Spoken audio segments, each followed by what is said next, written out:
Você já parou para pensar que talvez esteja vivendo cercado de bênçãos, mas simplesmente não consegue enxergá-las? Muita gente acredita que a presença de Deus em casa precisa vir acompanhada de grandes sinais, de experiências místicas ou de uma vida perfeita e organizada. Mas Santa Teresa de Ávila nos ensinou algo completamente diferente. Ela, que atravessou profundas crises interiores e viveu a secura espiritual por longos anos, descobriu que Deus se esconde exatamente onde menos esperamos. No comum, no imperfeito, no que parece pequeno demais para ser chamado de milagre. Hoje, você vai descobrir 8 sinais que, se estiverem presentes em sua casa, revelam que a graça de Deus já está trabalhando ali. Não são amuletos, não são objetos de sorte, são canais silenciosos pelos quais o céu toca a terra. E a maioria das pessoas vive rodeada por eles sem perceber. Antes de começarmos, preciso que você entenda algo fundamental. A bênção não é sempre barulhenta, não é sempre visível. Ela não chega com trovões, nem com luzes celestiais.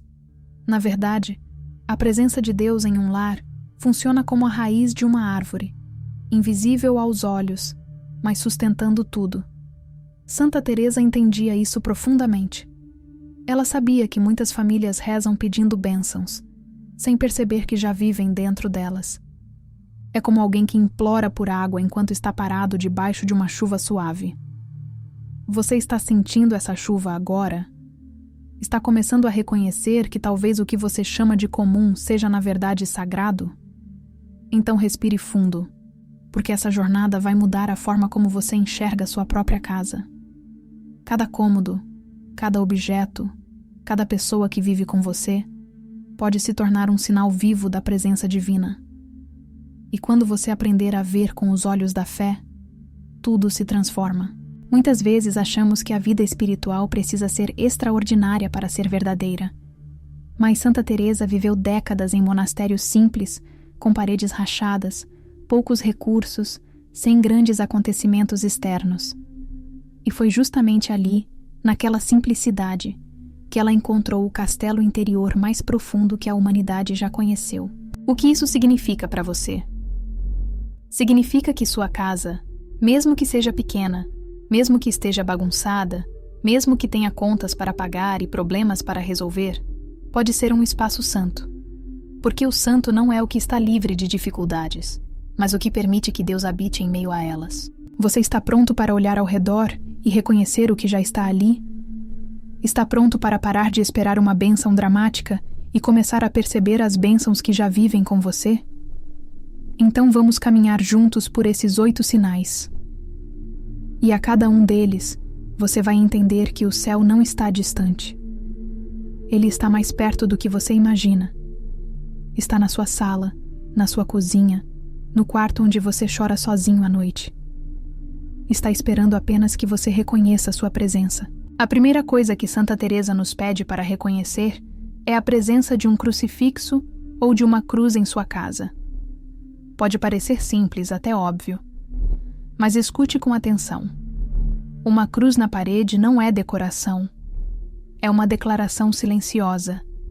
É como plantar uma bandeira espiritual e dizer: aqui, nesta casa, a dor tem sentido. Aqui, o sofrimento não é o fim. Aqui, lembramos que o amor foi até o extremo. Santa Teresa tinha profunda devoção pela cruz de Cristo. Ela escreveu no Caminho da Perfeição que o cristão nunca deveria estar longe da cruz, porque é ali que aprendemos o que significa amar de verdade. E em sua própria vida, ela viveu isso. Passou por doenças terríveis, incompreensões, julgamentos injustos. Mas sempre voltava os olhos para a cruz, e ali encontrava forças para continuar. Você tem uma cruz em casa? Ela está pendurada em algum lugar onde seus olhos possam alcançá-la nos momentos mais difíceis? Porque a cruz não é um símbolo de derrota. É o sinal de que a dor pode ser transformada em redenção. É a promessa de que nenhum sofrimento é vivido sozinho. Onde a cruz está presente, o desespero lentamente perde sua voz. Isso não significa que a dor desaparece, mas significa que ela ganha um nome, um rosto, uma companhia. Quando você olha para o crucifixo, não está apenas olhando para um pedaço de madeira ou de metal.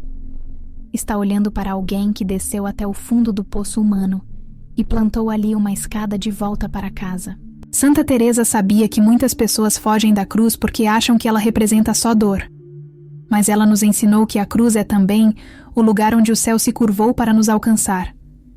É ali que o infinito tocou o finito. É ali que o amor venceu.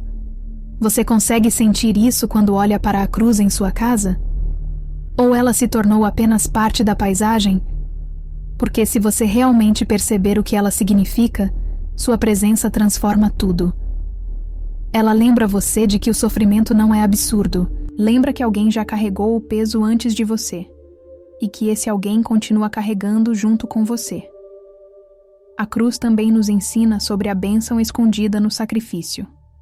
Santa Teresa dizia que muitas vezes Deus permite que passemos por provações, não porque nos odeia, mas porque nos ama demais, para nos deixar rasos. O ouro só brilha quando passa pelo fogo. A alma só cresce quando é desafiada. E a cruz é o símbolo de que toda dor pode ser oferecida, transformada, santificada. Quando você olha para o crucifixo e reconhece nele não apenas a dor de Cristo, mas também o sentido da sua própria dor, algo muda no ar. A casa deixa de ser apenas um abrigo físico. Ela se torna um pequeno Gólgota, onde o sacrifício é vivido em união com aquele que morreu por amor. Isso é profundo. Isso é poderoso. Isso é a primeira bênção que talvez você já tenha em casa e não percebia. Se há uma cruz ali, há uma lembrança viva de que o amor venceu. E isso muda tudo. Mas a cruz sozinha não basta. Ela é o símbolo. Agora precisamos falar do coração que pulsa nessa casa. E aqui chegamos ao segundo sinal: alguém que ora.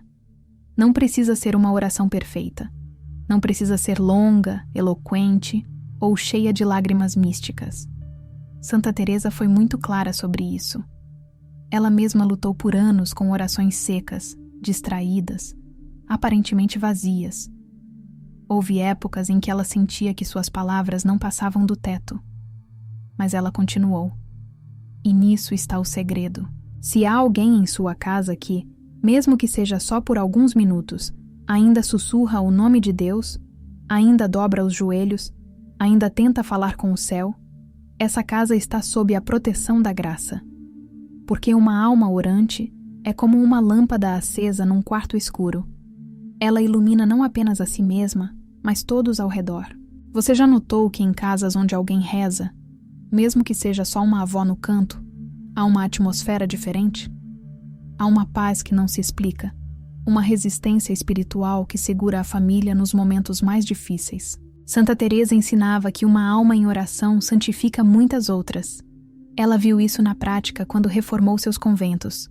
Bastava uma freira verdadeiramente unida a Deus para que toda a comunidade se transformasse. O mesmo vale para sua casa. Não importa se é você quem ora, ou sua mãe, ou seu filho. O que importa é que há ali um fio invisível ligando aquela casa ao céu. E esse fio não se rompe facilmente.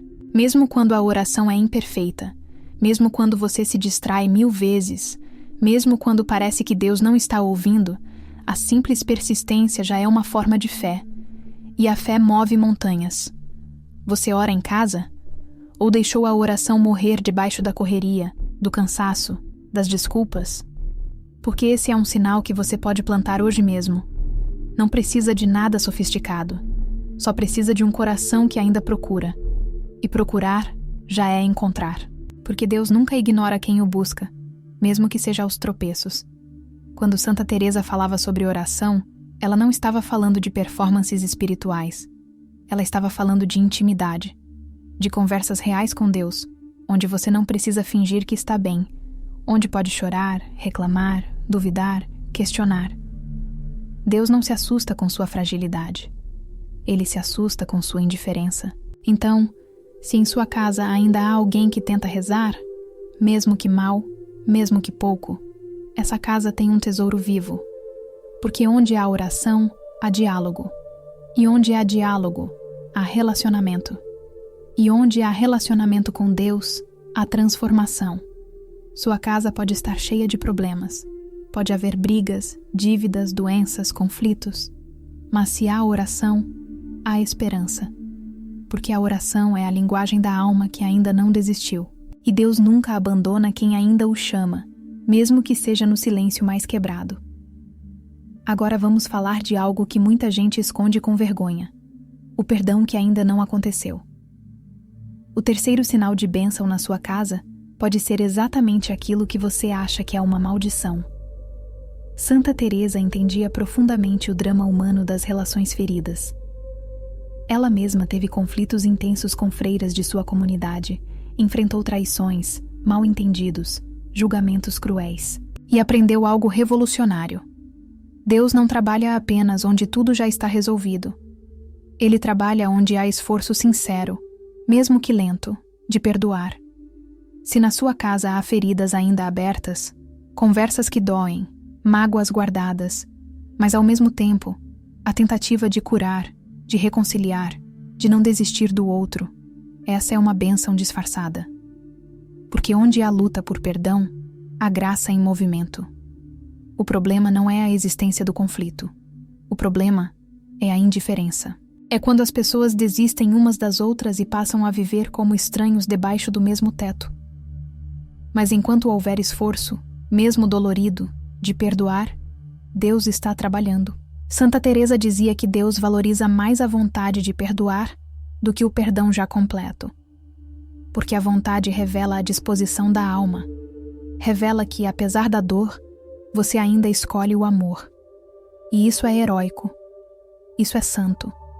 Muitas pessoas acham que para ter uma casa abençoada, tudo precisa estar em paz. Todos se amando perfeitamente, todos felizes, sem conflitos. Mas isso é uma fantasia. A vida real é cheia de arestas. A convivência é difícil. As pessoas ferem umas às outras, mesmo sem querer. E o que torna uma casa santa não é a ausência de feridas, mas a presença da cura. Você tem mágoa de alguém que mora com você? Há algo que ainda não foi resolvido? Não tenha vergonha disso. Mas também não desista. Porque cada vez que você escolhe não alimentar o rancor, cada vez que você tenta uma conversa difícil, cada vez que você pede a Deus para amolecer seu coração, a graça está descendo sobre aquele lar. E um dia, talvez sem avisar, você vai olhar para trás e perceber que o que parecia impossível aconteceu. O perdão floresceu. O perdão não é fraqueza, é poder. É a prova de que você não está preso ao passado, de que o rancor não vai consumir sua alma. Santa Teresa foi muito clara. O maior sinal de amadurecimento espiritual é a capacidade de perdoar e de pedir perdão. E isso é especialmente difícil dentro de casa. Porque em casa, as feridas são mais profundas. As palavras cortam mais fundo. A convivência diária esfrega sal nas feridas. Mas é exatamente ali, nesse campo de batalha íntimo, que a santidade se forja. Você quer que sua casa seja abençoada? Então não espere que tudo esteja perfeito. Aceite que o processo de perdão faz parte da bênção. Aceite que Deus está mais presente nos lares onde há luta pelo amor do que nos lares onde há apenas aparência de paz. Porque a paz verdadeira não vem da ausência de conflito.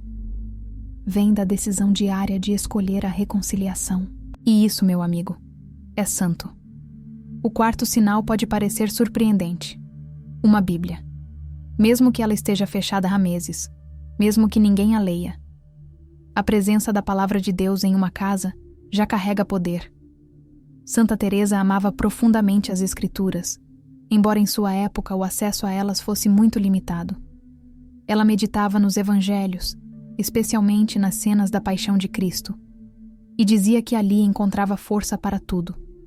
A palavra de Deus não perde sua força pelo silêncio. Ela espera, como uma semente enterrada no solo, aguardando o momento de germinar.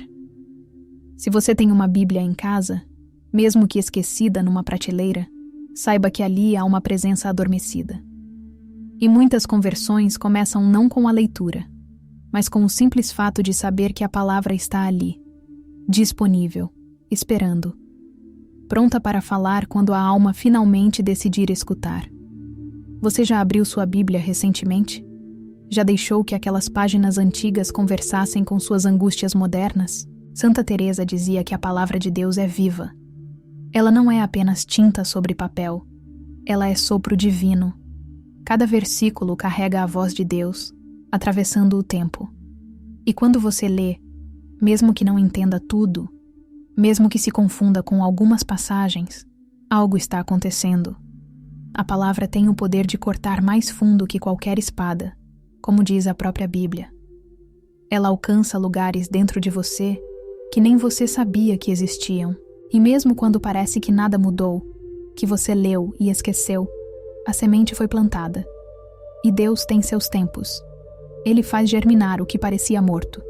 Então, se há uma Bíblia na sua casa, não subestime esse sinal. Pode ser que ela esteja ali esperando o dia em que você mais vai precisar dela. Pode ser que ela esteja guardada para o momento exato em que sua alma vai se quebrar de tal forma que só a palavra de Deus vai conseguir juntar os pedaços. Muitas famílias têm a Bíblia como herança.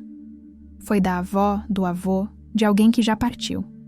E às vezes, ela é vista apenas como uma relíquia sentimental. Mas Santa Teresa nos diria: não é só memória, é presença viva. Porque a palavra de Deus não envelhece, ela é eterna. E onde ela habita, mesmo em silêncio, há um escudo espiritual. Há uma porta aberta para o céu. Há uma promessa não cumprida ainda, mas que vai se cumprir. Você pode estar passando por um momento difícil agora. Pode estar confuso, perdido, sem respostas. E talvez a solução esteja literalmente ao alcance da sua mão. Naquela Bíblia esquecida. Naquelas páginas que você nunca leu. Porque Deus tem o costume de esconder tesouros nos lugares mais improváveis. E talvez, só talvez, Ele esteja esperando que você abra aquele livro e deixe que Ele fale. Se a palavra é a voz de Deus, então o pão diário é a mão de Deus. O quinto sinal de bênção é tão simples que chega a ser humilhante: comida na mesa. Alimento suficiente para hoje. Santa Teresa viveu na pobreza radical. Houve dias em que seus conventos não tinham o que comer. Ela e suas irmãs dependiam literalmente da providência. E sabe o que ela aprendeu? Que cada grão de arroz, cada pedaço de pão, cada gole de água é um milagre. Não porque Deus precisa fazer mágica para alimentar você, mas porque, em um mundo onde tanta gente passa fome, o fato de você ter o básico já é sinal de que Deus está cuidando. Pode parecer pouco. Pode não ser o banquete que você sonhou. Mas é o suficiente.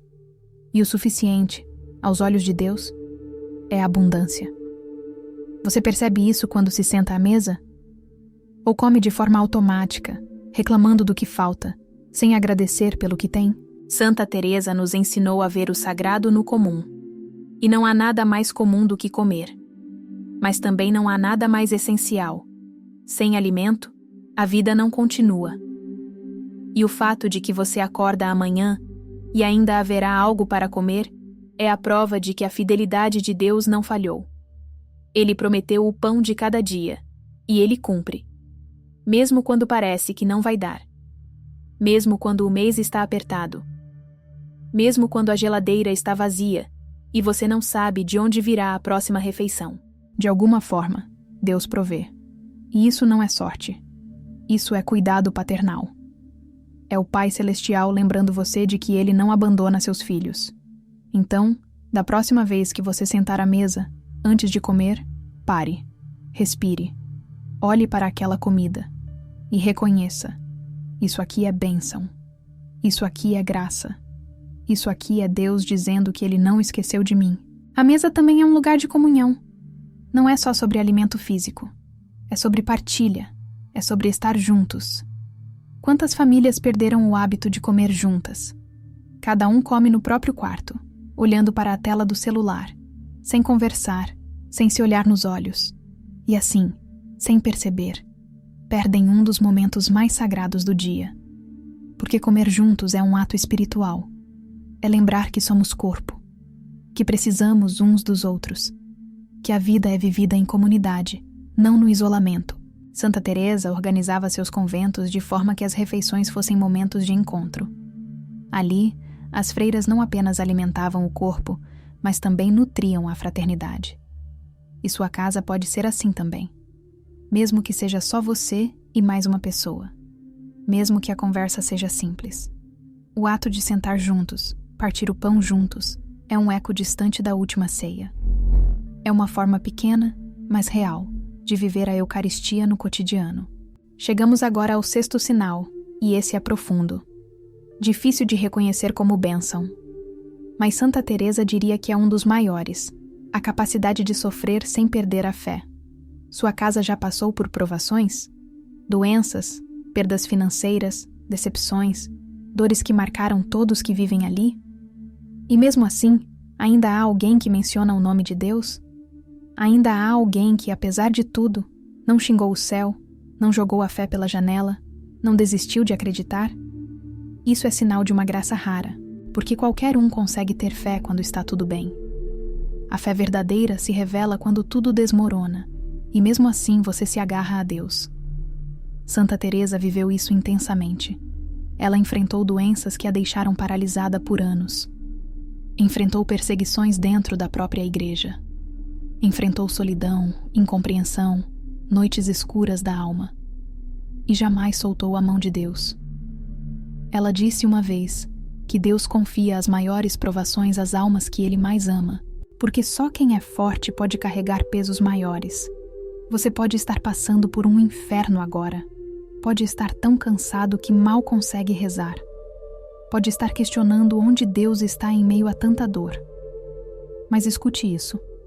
O simples fato de você ainda estar buscando respostas, ainda estar questionando, ainda estar conversando com Deus, mesmo que seja para reclamar, é sinal de fé viva. Porque o oposto da fé não é a dúvida, é a indiferença. É quando você para de se importar, é quando Deus deixa de existir para você. Mas enquanto você ainda grita, ainda chora, ainda pergunta por quê, sua fé está viva. E isso é uma bênção, porque a dor que não mata a fé, a fortalece. E cada vez que você escolhe continuar acreditando, apesar da escuridão, você está plantando raízes espirituais tão profundas que nenhuma tempestade futura vai conseguir arrancar. Santa Teresa tinha uma visão radical sobre o sofrimento. Ela não romantizava a dor.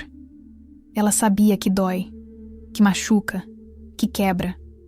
Mas também sabia que, unida a Cristo, a dor pode se tornar redenção, pode se tornar oferenda, pode se tornar instrumento de salvação. Não apenas sua, mas de outras pessoas que você nem conhece. Isso não significa que Deus quer que você sofra. Significa que, quando o sofrimento vier, e ele virá porque essa é a condição humana, você pode escolher o que fazer com ele. Pode deixar que ele te destrua ou pode oferecê-lo. Pode deixar que ele te afaste de Deus ou pode deixar que ele te aproxime. A escolha é sua. E quando sua casa passa por provações e ainda assim permanece em pé, ainda assim mantém a fé, ainda assim confia, essa é uma casa que Deus olha com ternura, porque ali não há apenas crentes, há testemunhas, há mártires silenciosos, há heróis que o mundo não vê, mas o céu celebra. O sétimo sinal nos leva ao mundo dos sacramentais. Pode ser um terço esquecido numa gaveta. Pode ser um pouco de água benta guardada numa garrafinha. Pode ser uma imagem de Nossa Senhora ou de algum santo na parede. Santa Teresa tinha profundo respeito por essas pequenas devoções. Ela sabia que não são mágica, não são amuletos de proteção automática, mas são sinais visíveis de uma fé invisível. São formas de marcar o território espiritual da casa, de dizer: aqui nós acreditamos, aqui nós confiamos, aqui pedimos a intercessão dos santos. E há um poder real nisso. Não um poder supersticioso, mas um poder sacramental. Porque Deus escolheu trabalhar através de sinais. A água, o óleo, as imagens. Não porque Ele precise deles, mas porque nós precisamos. Porque somos corpo e alma, E precisamos de coisas concretas para nos lembrar de realidades invisíveis. 1/3 na sua casa é mais do que contas num cordão. É uma arma espiritual. Santa Teresa rezava o rosário diariamente e dizia que aquela oração tinha poder de mover montanhas.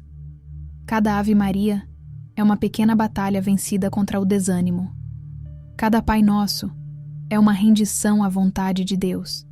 E quando você pega aquele terço que está guardado há meses, limpa a poeira e começa a rezar, mesmo que distraído, mesmo que cansado, você está ativando uma corrente de graças que vem desde Maria.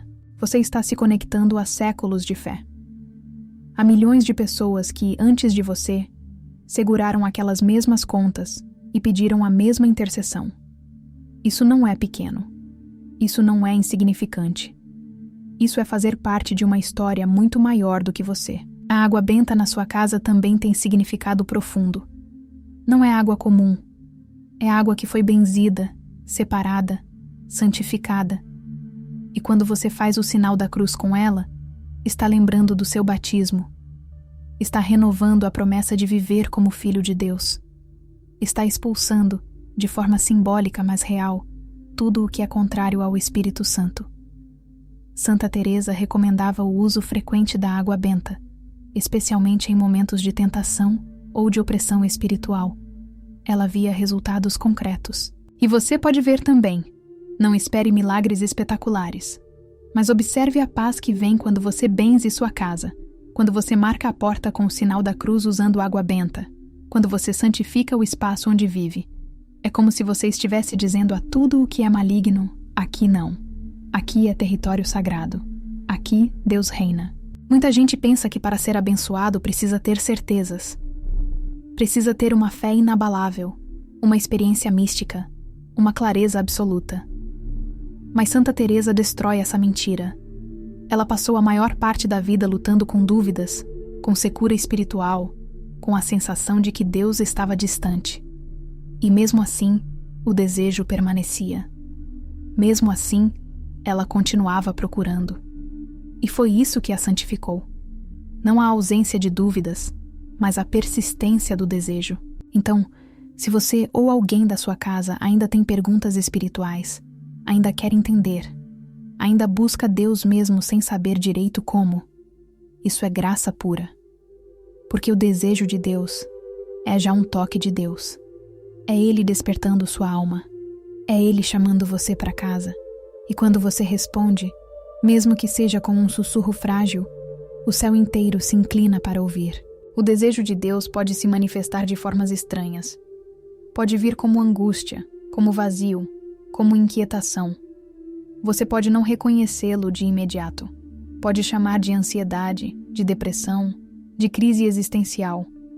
Mas no fundo, o que sua alma está gritando é: eu preciso de mais. Eu preciso de algo que este mundo não pode dar. Eu preciso de Deus. Santa Teresa dizia que essa inquietação é santa, porque ela impede que você se acomode na superfície.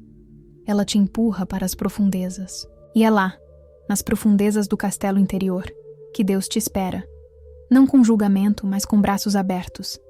Não com cobranças, mas com ternura. Ele sabe que você está cansado. Sabe que você tentou de tudo e nada preencheu o vazio. E ele quer te dizer: eu sou o que você estava procurando.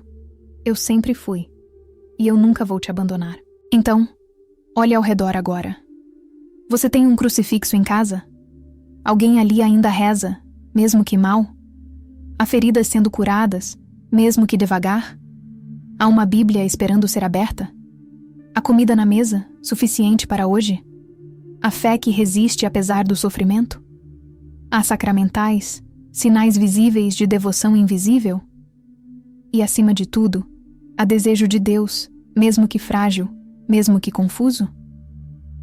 Se você conseguiu responder sim a pelo menos um desses sinais, sua casa já é abençoada. Não porque está perfeita, mas porque Deus está trabalhando ali, silenciosamente, pacientemente, transformando o comum em sagrado. Você só precisa reconhecer, só precisa abrir os olhos da fé e ver o que sempre esteve ali. Porque a bênção não é algo distante que você precisa conquistar. É algo presente que você precisa agradecer. Santa Teresa passaria hoje pela sua casa e diria: você não percebe, mas vive dentro de um milagre. Cada objeto, cada pessoa, cada momento tem potencial de santidade. Não espere sinais grandiosos, não espere visões celestiais. A graça de Deus muitas vezes é silenciosa como a chuva que cai à noite. Você não ouve, mas de manhã a terra está molhada. Você não vê, mas a vida está crescendo. Então pare de pedir bênçãos como se elas estivessem distantes. Elas já estão aqui, no crucifixo que te lembra do amor, na oração que ainda resiste, no perdão que está sendo construído, na palavra que espera, no pão que não faltou, na dor que não destruiu a fé, nos sacramentais que marcam sua casa, no desejo que não se apaga. Tudo isso é graça. Tudo isso é Deus dizendo: eu estou aqui, eu nunca saí e eu nunca vou sair. Agora, a pergunta é: o que você vai fazer com essa revelação? Vai continuar vivendo como se estivesse sozinho, esperando por uma bênção que já chegou? Ou vai começar a viver em gratidão, reconhecendo que cada dia, cada momento, cada pequena coisa é um presente de Deus? A escolha é sua. Mas saiba que a partir de agora, você não pode mais dizer que não sabia. Santa Teresa te revelou os sinais. Você os viu. Você os reconheceu. Agora, viva de acordo. Porque onde há reconhecimento, a gratidão cresce. E onde a gratidão cresce, a graça se multiplica. Sua casa pode se transformar em pequeno santuário. Não porque você vai mudar tudo, mas porque você vai começar a ver tudo de forma diferente, com os olhos de quem sabe que não está sozinho, com o coração de quem entende que Deus habita no comum, com a alma de quem finalmente percebeu: eu sempre fui abençoado, eu só não estava enxergando.